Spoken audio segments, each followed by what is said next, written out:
पूर्वांचल का प्रवेश द्वार कहे जाने वाले जनपद बाराबंकी की 53 सुरक्षित लोकसभा सीट समाजवादियों का गढ़ कही जाती थी, मगर मोदी काल में पिछले 2 चुनाव से यहां भारतीय जनता पार्टी का कब्जा है। बाराबंकी संसदीय निर्वाचन क्षेत्र में 6 विधानसभा, बाराबंकी सदर, जैतपुर, कुर्सी, रामनगर, हैदरगढ़, दरियाबाद और रुदौली का आंशिक क्षेत्र आता है। इनमें लगभग 23,11,846 मतदाता, जिनमें 10,90,881 महिला, 12,20,903 पुरुष मतदाता अपने मताधिकार का प्रयोग करेंगे। कुल 1681 मतदान केंद्रों पर 2,656 मतदेय स्थलों पर मतदान कराए जाने की संपूर्ण सुविधा मतदाताओं को मुहैया कराई जाती है। मतदान प्रतिशत बढ़ाने के लिए किए जा रहे प्रयासों के संबंध में जिलाधिकारी कहते हैं, खासकर युवा मतदाता और महिला मतदाता वोटर लिस्ट में ज़्यादा से ज़्यादा संख्या में जुड़ें और वोटिंग में भी पार्टिसिपेट करें। इसके लिए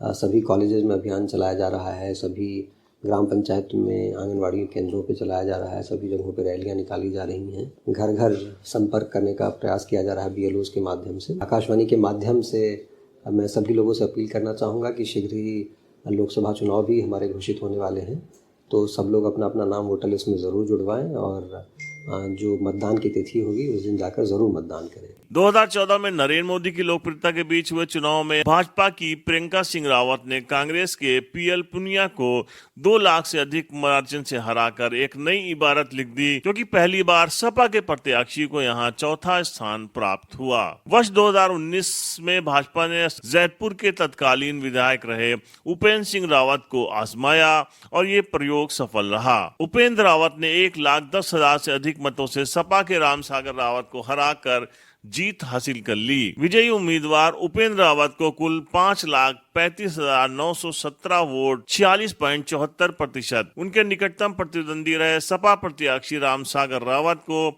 4,25,777 वोट यानी कि 37.14%, कांग्रेस प्रत्याशी तनुज पुनिया को 1,59,611 मत ही हासिल हो सके। पर यह कहने में कोई अतिशयोक्ति नहीं है कि बीते 5 साल में बाराबंकी जनपद में विकास कार्य की गंगा बही है। सड़क मार्ग, प्रकाश व्यवस्था, स्वस्थ पेयजल व्यवस्था को सुदृढ़ बनाने के लिए काम हुआ है। सांसद निधि से विभिन्न विद्यालयों में कक्ष व बाउंड्री वॉल का निर्माण, हाई मास्ट लाइट आदि विकास कार्य कराए गए हैं। सांसद उपेंद्र रावत कहते हैं, लेकिन जब मैं सांसद हुआ था तो मुझे 2 सड़कों का उद्घाटन करने का मौका मिला था। तो मैंने अधिकारियों से पूछा कि भाई 2 सड़कें पूरे जिले में तो बहुत कम है। लोगों ने कहा कि साहब पैरवी नहीं हो पाती, इसलिए नहीं हो पाता। मैंने कहा प्रस्ताव भेजिए, ज्यादा से ज्यादा पैरवी हम करेंगे और सड़कें बनवाने का काम किया जाएगा। तो 22 सड़कें आई अगले साल, उसके बाद में 27 आई, फिर अभी विगत वर्ष में 32 सड़कों का निर्माण बाराबंकी जिले में हो रहा है। कुछ कंप्लीट हो गए हैं, कुछ कंप्लीट होने वाली हैं,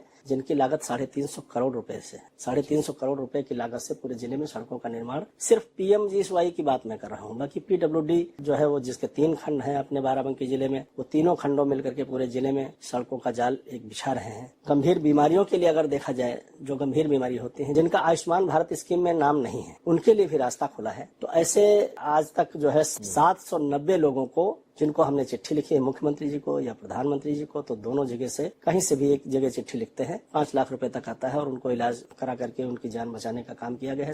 जनपद के तराई क्षेत्र यानी सरयू नदी के किनारे बसे गांवों में प्रकाश व्यवस्था एक बहुत बड़ी समस्या हुआ करती थी, क्योंकि बाढ़ के समय वहां लाइट देना असंभव होता था। इस क्षेत्र में सांसद द्वारा विशेष कार्य कराए गए हैं। अगर ये देखा जाए तो हमने अपनी सांसद निधि से करीब 3600 सोलर लाइट पूरे जनपद में लगवाने का काम किया गया है। विशेष रूप से मैं आपको ये जरूर इंगित करना चाहूंगा कि विशेष रूप से इसमें वैसे तो पूरे जिले में हर बूथ पर, लेकिन कुछ क्षेत्रों में हमने ज्यादा लाइटें दी हैं। विशेष रूप से घाघरा नदी के किनारे के वे गाँव जो हमेशा बाढ़ से घिर जाते हैं और पानी भर जाने की वजह से वहाँ विद्युत जो है बिजली की लाइन काट दी जाती है ताकि वहाँ कोई दुर्घटना न होने पावे। ऐसी स्थिति में लोग, अब उनके पास मिट्टी का तेल नहीं है, बिजली भी कट गई है और गांव में पानी भरा हुआ है, चारों तरफ सिर्फ गांव ऊपर टिकुरी में बसा हुआ है। किस तरीके से लोगों का जीवन यापन होता था वो समस्या मैंने देखी जब मैं सांसद हुआ। मैं गया वहां तो वो 46 गांव जो घाघरा नदी और बंधे के बीच में है, उनमें हर 10 घर पर एक लाइट की व्यवस्था हमने की, वहां पर लगवाया गया है। इस बार बाढ़ के पहले वहां पर लाइटें लग गई थी। लोग बहुत ही खुश हैं कि पहली बार ऐसा हुआ कि बाढ़ में भी वहां लाइट जो है सोलर लाइट लगी। तो जो है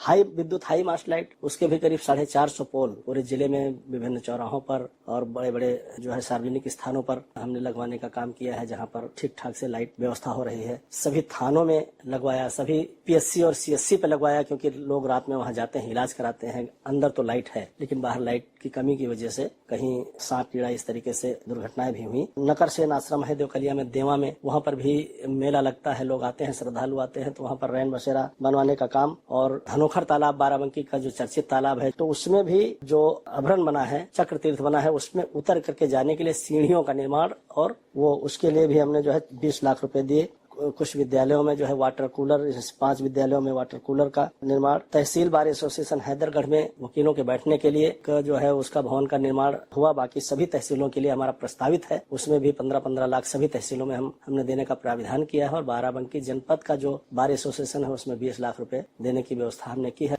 मूलभूत सुविधाओं में स्वास्थ्य एक बड़ा विषय है और इस क्षेत्र में एक बड़ी क्रांति आई है। सांसद उपेंद्र रावत बताते हैं। सुदूर क्षेत्रों में जैसे सूरतगंज है, घाघरा नदी के किनारे गणेशपुर है, तो वहाँ हमने हेल्थ एटीएम लगवाया। एक मशीन वहां पर लगी है, अपना सैंपल देंगे जाकर के लोग, और उससे 36 प्रकार की जांचें हो जाएंगी। वो गरीब व्यक्ति जो यहाँ आ नहीं सकता है, तो वो हेल्थ स्वास्थ्य की सुविधा वहीं पर उपलब्ध है। जिला अस्पताल के लिए कई चीजों के लिए हमने पहल की है। समस्या आई, उसके बाद में जो है हम लोगों ने त्वरित व्यवस्था करके हमारी सरकार ने सभी जिला अस्पतालों में जो है ऑक्सीजन प्लांट की स्थापना की। अभी डायलिसिस यूनिट भी हमारे बाराबंकी अस्पताल में शुरू हो गई है। 10 बेड है, जिसमें एक साथ 10 लोगों की डायलिसिस हो सकती है। आधुनिक पैथोलॉजी बाराबंकी जिला अस्पताल के अंदर बन करके तैयार हो गई है। X ray machine, digital x ray machine और भी कुछ मशीनें यहाँ पर लगाई गई हैं, तो काफी कुछ सुधार किया गया है।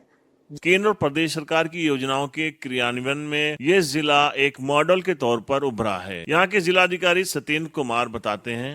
अगर हम स्कीम्स की बात करें तो प्राइमरीली 2 तरह की स्कीम्स हैं। एक तो जो वेलफेयर स्कीम्स हैं हमारी, जिसमें हम लोग व्यक्तिगत लाभार्थियों को अलग अलग योजनाओं के लाभ देते हैं, तो उन सभी योजनाओं का क्रियान्वयन करीब करीब 100% हम लोग का सैचुरेशन लेवल पे है। हम वो पीएम किसान योजना की बात करें, जिसमें सभी किसान को वार्षिक रूप से 6,000 रुपये मिलते हैं, तो उसमें करीब 4.25 लाख किसानों को हमारे यहाँ लाभ दिया जा रहा है। और जितने भी किसान हैं हमारे जो इसके लिए पात्र हैं, उन सभी लोगों का ऑलरेडी हम लोगों ने पोर्टल पे फीडिंग से लेकर उनके आधार सीडिंग से लेकर जितने भी KYC के कार्य हैं वो पूर्ण करते हुए उन लोगों को लाभ दिया जा रहा है। ऐसे ही अगर हम शौचालय की बात करें, जो स्वच्छ भारत मिशन के अंतर्गत लोगों को शौचालय देने की बात थी, तो पूर्व में तो एक बार ही सब लोगों को हम लोग संतृप्त कर चुके थे। फिर पिछले 2 या 3 सालों में जो नए घर हमारे गांव में हुए हैं, जो घरों का विभाजन हुआ है, जो उनके प्रति भी सरकार के द्वारा ये कहा गया था कि उनको भी शौचालय देकर संतृप्त किया जाए। और वर्तमान में करीब 80,000 नए शौचालय लोगों को दिए गए हैं इस जनपद में। और कोई भी अब घर ऐसा नहीं है जहाँ पे कि व्यक्तिगत शौचालय उस इंडिविजुअल घर के पास ना हो।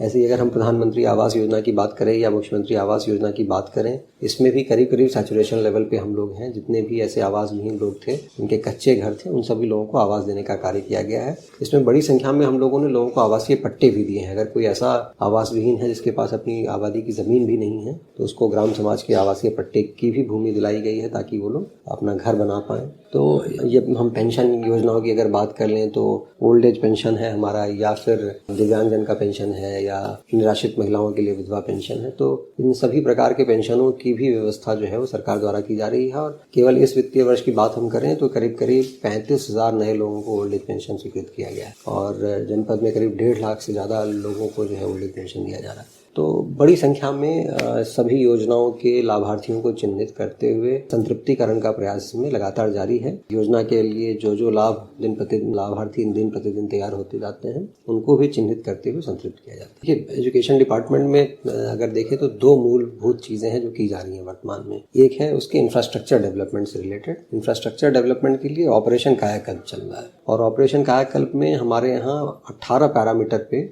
हम लोग देखते हैं कि कौन कौन से विद्यालय हमारे संतृप्त हो गए हैं। करीब 95% हमारे विद्यालय हैं जिसमें सारे के सारे 18 पैरामीटर हमारे जो है वो पूर्ण है, जिसमें कि स्कूल की बाउंड्री वॉल से लेके, बिल्डिंग से लेके, टाइलीकरण से लेके, शौचालय से लेके, वहाँ पे फर्नीचर से लेके सारी चीजें हम लोगों ने पूर्ण कर। कुछ विद्यालय ऐसे हैं जहाँ पे कुछ छोटी छोटी चीजों में अभी भी जो है वो हम लोग प्रयास कर रहे हैं, और वो भी आने वाले कुछ महीनों में हम लोग देखेंगे कि 100% उसके भी संतृप्तिकरण हो जाएगा। इसके अलावा जो एजुकेशन डिपार्टमेंट में चल रहा है वो है हमारा निपुण भारत अभियान, जिसमें कि क्वालिटी ऑफ एजुकेशन जो है वो उसको ठीक करने की जो है वो प्रयास की जा रही है। और इसके क्रम में सभी बच्चों के जो लर्निंग आउटकम्स हैं उसको हम लोग मॉनिटर कर रहे हैं, और ये कोशिश की जा रही है कि हर बच्चा जिस कक्षा में है उससे जो संबंधित लर्निंग आउटकम से उस बच्चे को जरूर आ रहे हों। इसकी लगातार कार्यशालाएं करते हुए हर बच्चे के जो एप्टीट्यूड टेस्ट है, जो उसका असेसमेंट टेस्ट है, वो करवाते हुए हर बच्चे को मॉनिटर किया जा रहा है। और कोशिश ये की जा रही है कि 2025 तक सभी बच्चों को हम लोग निपुण उसके जो लर्निंग आउटकम्स हैं वहां तक हम लोग जरूर पहुंचा दें। लगातार उसमें अच्छी प्रगति हो रही है, कार्य हो रहा है। ऐसे ही स्वास्थ्य विभाग में भी हम लोग देखें तो सभी जगहों के हमारे CHCs, PHCs और जो हेल्थ वेलनेस सेंटर हैं उनकी बिल्डिंगों के निर्माण 100% कंप्लीट है। रेनोवेशन के लिए भी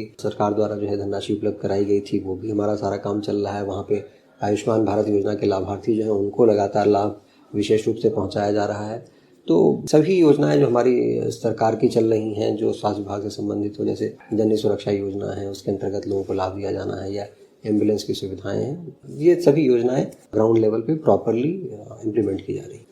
बाराबंकी जिला रामायण व महाभारत काल की बहुत सी स्मृतियां सजोए हुए है। यहाँ सप्त ऋषियों का आश्रम, महादेव मंदिर, माता कुंती का मंदिर पर्यटकों का आकर्षण का केंद्र रहा है। जिलाधिकारी सत्येंद्र कुमार के अनुसार पर्यटन में हम लोगों ने जितने भी हमारे पौराणिक मंदिर हैं तो उसकी एक सांस्कृतिक सर्किट तैयार किया गया है, जिसमें करीब 15 मंदिर हम लोगों ने चिन्हित किए हैं पूरे जनपद में, जो महाभारत कालीन हैं या उससे भी पूर्व के हैं। तो उन सभी मंदिरों के रेनोवेशन को लेकर जो है कार्य किया जा रहा है। लेकिन विशेष रूप से जो महादेवा में लोढ़ेश्वर महादेव मंदिर है उसमें कॉरिडोर विकसित किया जाना है, और उस कॉरिडोर विकसित किए जाने के लिए प्रस्ताव तैयार करके जो भूमि खरीद होनी है वो शासन को भिजवा दिया गया है, और शीघ्र ही उसकी स्वीकृति भी हम लोग को प्राप्त हो जाएगी। उसके निर्माण कार्य भी हम लोग कराएंगे। बाराबंकी जिला लगातार प्रगति की ओर बढ़ रहा है। उम्मीद है कि आने वाले 2024 के चुनाव में जनता विकास, राष्ट्रीयता और सरकारी योजनाओं के क्रियान्वयन के मुद्दे पर ही अपना वोट करेगी। भारत विकास डायरी के लिए बाराबंकी से मैं परवेज अहमद सिद्दीकी।